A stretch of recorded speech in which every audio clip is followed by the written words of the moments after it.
এই যে আমার গাছ পাগলা বাবলু দুটো গাছ কিনেছে, একটা লেবু গাছ, এই লেবু গাছটা মরে গিয়েছে। এখন আর একটা লেবু গাছ লাগানো চাইছে। লেবু গাছ কিনে নিয়ে আসছে, লেবু চারা। লেবু ধরেছে, এই যে লেবু ধরেছে, এই যে দেখুন। মানে সে যে কোনো গাছ দেখলেই সে তার মাথা খারাপ হয়ে যায়। সব ধরনের গাছ সে পছন্দ করে। এই যে দেখুন লেবু ধরেছে, তার এই লেবু গাছটা মরে গিয়েছে এই পাশে। এখন আর একটা লেবু গাছ লাগানো চাই লাগিয়ে দাও। এই যে এই বৃষ্টির দিন, চারদিকে স্যাঁতে স্যাঁতে ওয়েদার, এর মধ্যে কি মানুষ গাছ লাগায়? দেখুন আমার বাবলুর কিন্তু শ্বাসকষ্ট আছে, তারপরে ব্যথা যন্ত্রণা, তারপরও সে গাছপালা লাগায়। এই যে দেখুন, বিসমিল্লাহির রহমানির রহিম। আল্লাহ আপনি দিয়েন, এত কষ্ট করে। এই যে আবার সেই একই জায়গায় অন্য একটা পটে আমার বাবলু সোনা লেবু গাছ বসিয়ে দিছে। আল্লাহ যদি চায় অনেক হবে, 12 মাসি লেবু অলরেডি। এই যে দেখুন লেবু এসে গেছে। কোথায় লুকিয়ে গেল আমার বাবলু সোনাই বলতে পারবে। এই যে দেখুন, গাছ দেখলে তার মাথা খারাপ হয়ে যায়। দুটো গাছ নিয়ে এসেছে সেদিন 300 টাকায়, চেয়েছিল অনেক টাকা, কিন্তু আমার বাবলু সোনা কিনবে না বলে একদম বলেছে 300 টাকায় দিলে দিতে পারেন। অমনি রাজি হয়ে গেল। তারপর আবার আমার বাবলু সোনা নিয়ে এসেছে।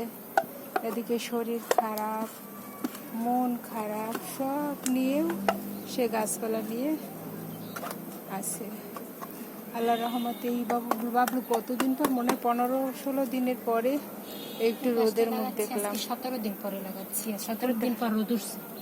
ও এই 17 দিন পরে রোদ উঠছে, আলহামদুলিল্লাহ।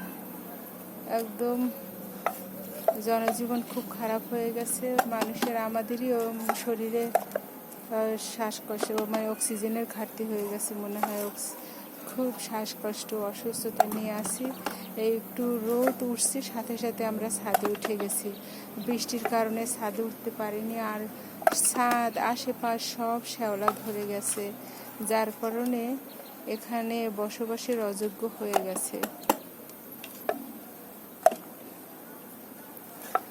তারপর তো টিভিতে দেখতে আসি ঢাকা শহর নাকি পানিতে ভাসতেছে।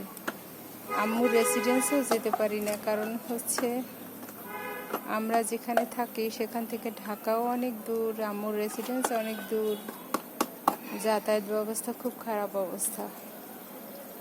আলহামদুলিল্লাহ আমার বাবলু সোনা এই নতুন করে আবার একটা লেবু গাছ লাগিয়েছে।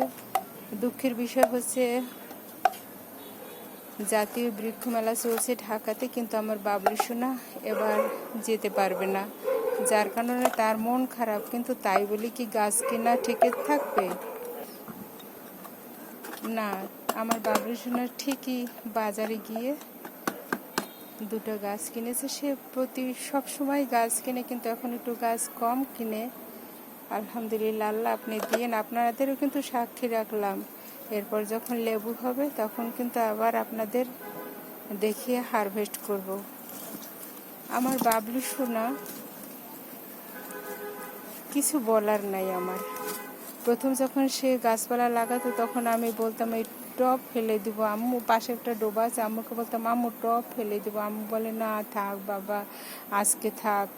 আমি যে আগুন হয়ে যেতাম রেগে মেগে, কিন্তু সে যখন বাসায় যেত কিছুই জানি না, বাবলু তুমি আসছো, আসো ভাত খেতে আসো, এই হলো। তার অনুপস্থিতি আম্মুর সাথে আমার যত রাগারাগি মাখামাখি, আম্মু সব কিছু মেনে নিত। এটা তো সবাই মেনে নেবে না, মায়েরাই এমনই হয়। মায়ের সাথে রাগ করা যেত, আম্মুর সাথে গল্প করা যেত। আর আমাদের আম্মু এমন আম্মু তো নয়, মনে হয় বন্ধু। পৃথিবীর যত কথা আছে সব আম্মুর কাছে বলতাম, মনের কথা বলা যেত, দুষ্টির কথা বলে যেত। এই যে এখন পানি দিয়ে দিল, গাছ লাগানোর পর পানি দিতে হয়, গাছটা ইনশাল্লাহ ধরে যাবে। সবাই আমার বাবুল সোনার গাছের জন্য দোয়া করবেন। আর এখন যেহেতু বর্ষাকাল, আপনারাও ইচ্ছেকালে 2-1টা গাছ লাগাতে পারেন। আর এই যে দেখেন, এই আমার বাবুল সোনার কিন্তু আরও লেবু গাছ আছে, একটা লেবু গাছ মরে গেছে আর একটা লাগিয়ে দিয়েছেন। আরও এই যে আমার বাবুল সোনা, এগুলো মূলত আমার বাবুল সোনা কলম করে লাগিয়েছেন। আমার বাবুল সোনা সে সব সময় গাছের সাথে লেগে থাকবে। গাছ তার জীবন, গাছ তার সব কিছু। আমি বাকিটা বললাম না। আর এখন কি সুন্দর রোদ উঠছে, খুব ভালো লাগছে। আল্লাহ এখন আর বৃষ্টি দিও না, আমরা রোদ চাই। পৃথিবীর সব মানুষের মনে শান্তি এনে দাও। এই যে বন্যা পানি উঠলো এই মৌসুমি বায়ুর প্রভাবে, আল্লাহ এগুলো থেকে মানুষকে আল্লাহ মুক্তি দান করে দেন। সবাইকে ভালো রাখেন, সুস্থ থাকেন। আল্লাহ হাফিজ।